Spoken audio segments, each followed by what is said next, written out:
Doctor, muy buenas noches. En primer lugar, le queremos agradecer por este tiempo que usted se ha tomado para acudir a esta entrevista, que es de carácter totalmente académico.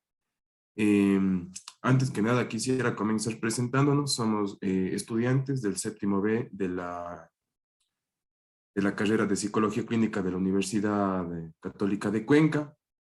Y, doctor, el propósito de esta entrevista es poder conversar con un profesional, con un psiquiatra como usted, que nos pueda eh, fomentar ciertas dudas que tenemos, que nos pueda responder ciertas interrogantes que tenemos sobre el trastorno delirante. Ya, Ya. perfecto. Encantado, a las órdenes. Muchísimas gracias, doctor. Ahora, doctor, a manera protocolar, es imperante que yo este momento dé como una introducción, simplemente para la explicación de lo que es este trastorno y posterior a eso se continuará con lo que son las preguntas. Ok, listo, tranquilo. Ya, entonces, en primer lugar, doctor, sabemos que el trastorno delirante o psicosis paranoica, que también se le puede conocer, es un trastorno psicótico caracterizado por ideas delirantes, no extrañas, en ausencia de cualquier otra psicopatología significativa. Eh, este trastorno delirante, para ser catalogado como tal, tiene que cumplir ciertas características o ciertos criterios diagnósticos que se le conoce. Uno de ellos es que debe el paciente o la paciente presentar uno o más delirios que tengan un mes o más de duración. Por otro lado, nunca se le debe atribuir que la paciente sea caracterizada por síntomas de esquizofrenia. Otro criterio que la paciente o el paciente debe padecer es que su funcionamiento está muy alterado, es decir, que su comportamiento, sus actitudes son demasiadamente extravagantes o extrañas de acuerdo a su sociedad o a su contexto en donde vive. Por último, Ujú. el último criterio para diagnosticar a una persona con trastorno delirante es que este padecimiento no se lo puede atribuir a ninguna sustancia fisiológica o farmacéutica que provoque este tipo de cambios. Ahora bien, Ujú. una vez diagnosticado estos criterios diagnósticos, es obligatorio especificar si el paciente sufre de síndrome,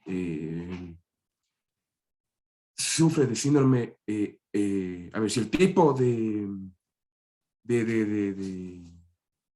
trastorno delirante es erotomaníaco, tipo de grandeza, celotípico o persecutorio.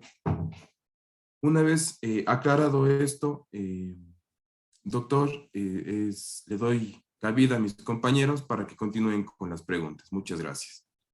Gracias. Listo, doctor. Una vez que ya entendimos y sabemos el concepto de lo que es este trastorno, ¿podría ayudarnos diciendo qué fármaco cree usted adecuado para el tratamiento de este trastorno?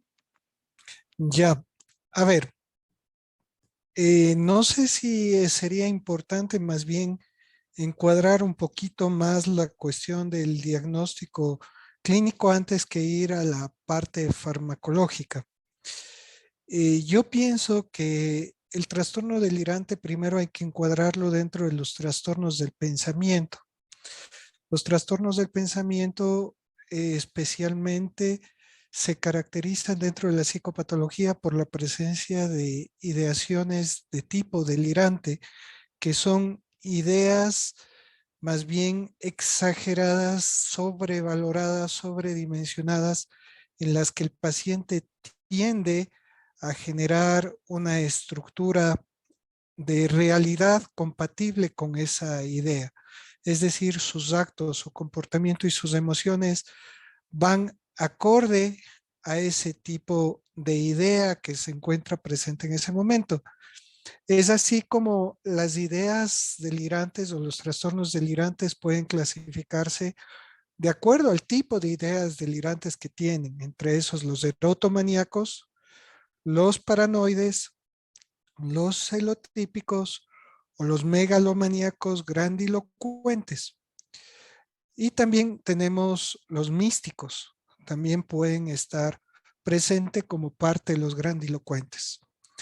Entonces, hay que entender que el trastorno delirante es uno de los trastornos más difíciles de tratar y uno de los que menos frecuencia buscan ayuda dentro de los trastornos psicóticos. Porque el trastorno delirante se caracteriza primero por la idea delirante que está camuflada dentro de un estado normal de vida del individuo.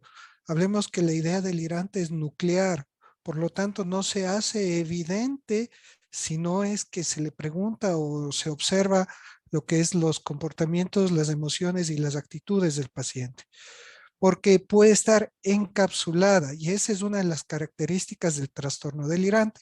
Por eso es que muchos pacientes que tienen este trastorno no piden ayuda ni piden auxilio. Cuando piden auxilio y uno diagnostica de este tipo de trastorno delirante, la recomendación es primero hacer un diagnóstico diferencial adecuado donde descartamos primero que no esté con un trastorno facticio o nos esté simulando algún tipo de enfermedad. Es decir, que no existe una ganancia secundaria de tipo legal o de tipo de atención médica que quiera el paciente. Después de eso, tenemos que descartar que el síndrome delirante o el trastorno delirante presente no sea debido a consumo de alcohol, drogas o medicinas, es decir, que no sea incitado por la intoxicación o la abstinencia de estas sustancias.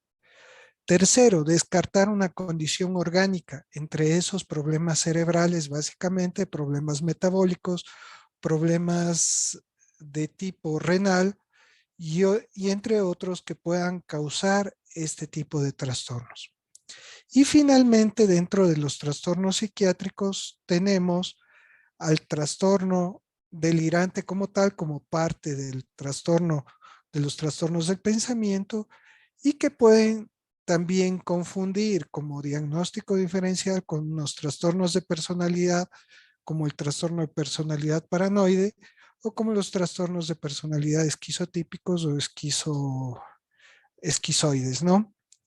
Entonces, es importante encuadrar el diagnóstico diferencial. Y una vez que tenemos eso y hacemos un diagnóstico diferencial y pedimos las pruebas de laboratorio adecuados, ahí sí pensamos en el plan de tratamiento.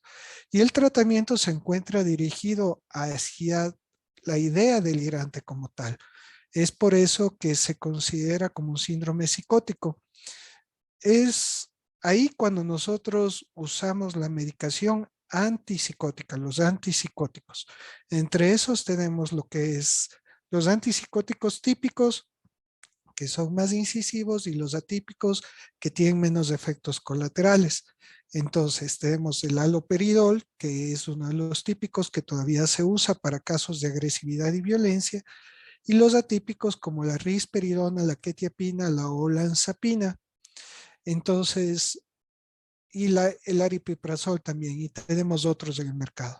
Y otro que es la clozapina, que es uno de los mejores antipsicóticos. Sin embargo, aquí hay que tomar en cuenta que el paciente delirante muchas veces es muy poco adherente al tratamiento por el perfil de efectos colaterales que puede tener la medicación. Buenas noches, doctor. Otra de Hola, las, buenas noches. ¿qué tal? Otra de las preguntas es, ¿cuándo se pueden llegar a combinar los medicamentos? Los medicamentos, por lo general, los trastornos delirantes suelen ir comórbidos con otros trastornos psiquiátricos, ¿no? Como los trastornos de ansiedad o problemas de tipo depresivo o trastorno obsesivo compulsivo, o con trastornos por consumo de sustancias.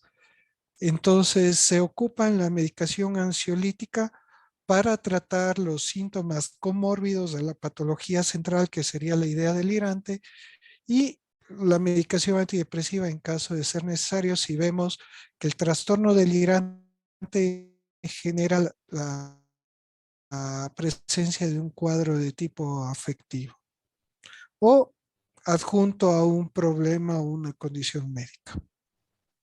Ya, doctor, buenas noches. Otra Buenas pregunta. noches. ¿Qué duración tiene este tratamiento? El tratamiento prácticamente es de larga duración, de larga data. No es solo farmacológico, es también psicoterapéutico.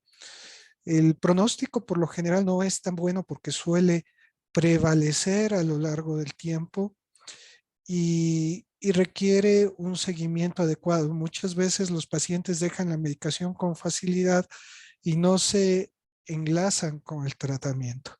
Entonces, son pacientes que pueden llegar a ser muy peligrosos, como los celotípicos, los que tienen trastornos delirantes de tipo celotípicos, o los que tienen un trastorno delirante de tipo paranoide o erotomaníaco, como el hecho de decir, de pensar de que existe una persona famosa que está enamorada de ellos, ¿no? Y entonces generan conductas obsesivas, compulsivas hacia el hecho de generar un acercamiento, ¿no? Entonces, yo me atrevería a decir que el trastorno delirante, el tratamiento es prolongado, de larga data, probablemente estaríamos hablando incluso hasta de toda la vida en caso de ser necesario. Buenas noches, doctor. Buenas noches, Eh, ¿cómo está? Muy bien, gracias. Oiga, doctor, ¿cuáles serían los efectos, los principales efectos colaterales al ingerir estos medicamentos que nos había mencionado?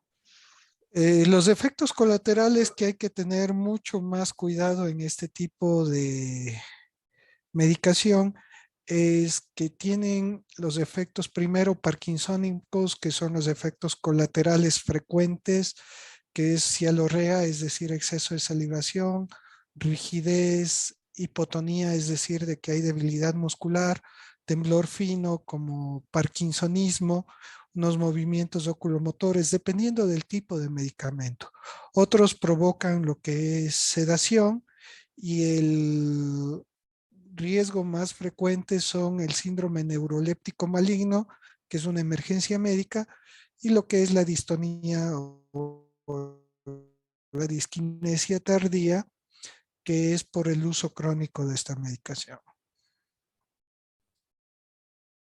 Listo, doctor, muy buenas noches. Buenas noches, ¿cómo está, Anthony? Bien, doctor, todo muy bien. Doctor, para ir más o menos ya finalizando esta pequeña entrevista, que nos gustaría conocer cuál es el rol que cumple el psicólogo clínico dentro de la psiquiatría. El rol del psicólogo clínico dentro de la psiquiatría, no dentro de esta patología, en términos No, generales. exacto, dentro de los términos generales.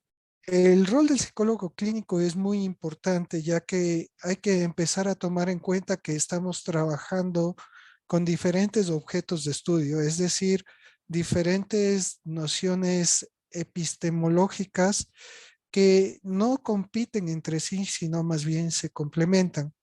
Entonces, estamos hablando de que el tratamiento en todos los pacientes con trastornos psiquiátricos debe ser combinado con ayuda psicoterapéutica, porque es importante manejar la parte farmacológica y psicoterapéutica al mismo tiempo, porque nos ayuda a, una, a aceptar el tratamiento, dos, a mejorar la calidad de vida, tres, a resolver los problemas, cuatro, a hacer un diagnóstico mucho más efectivo y eficiente que nos permita desarrollar una mejor adherencia al tratamiento y un adecuado enrolamiento social al paciente dentro de la vida cotidiana, o sea, ayuda muchísimo.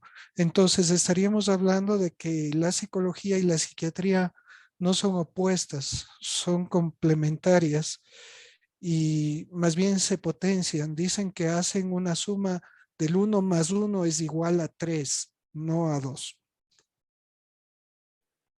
Bien, doctor, hemos llegado a la parte final de esta entrevista. En nombre de mí y de mis compañeros, queremos agradecerle por habernos brindado este pequeño tiempo para conocer sobre lo que es el trastorno delirante, doctor. Espero haber sido útil. Para mí es un gusto y espero haber podido complementar con tranquilidad y con mejor comprensión acerca de lo que trata este tema. Listo, doctor. Muchísimas gracias. A las órdenes.